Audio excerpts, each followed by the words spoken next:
আজকে সবার সঙ্গে নুন লঙ্কা দিয়ে আম খেলাম, তো ঘটনাটা তোমাদেরকে শুরু থেকে বলা যাক। 9টার সময় চলে এলাম আমাদের কবরস্থানটা পরিষ্কার করার জন্য, আর একটা কাঁটাই নিয়ে লেগে পড়লাম বনঝোপ কাটতে। আর অন্যদিকে কবরস্থান ছিল আমাদের মসজিদের একদম পাশে। অন্যদিকে এখানে সাপ থাকতে পারে, এই কারণে আমার খুবই ভয় পাচ্ছিল। তাহলে অনেক কষ্ট করার পর কবরস্থানটা পরিষ্কার করা শেষ হলো। আর অন্যদিকে এই ভাইয়া নাকি বলছে যে আম খাবো, তাই একটা ভাই চেপে পড়লো আম পাড়ার জন্য, আর গাছ থেকে 5টা মতো আম পাড়লো। আর এইদিকে নুন লঙ্কা আনার পর আমার বন্ধু আম কাটা শুরু করলো।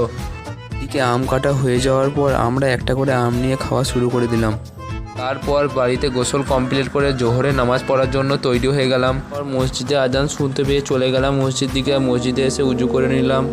তারপর জোহরে নামাজ শেষ করে একটি কোরআন ও রেহেল নিয়ে পড়তে বসে পড়লাম।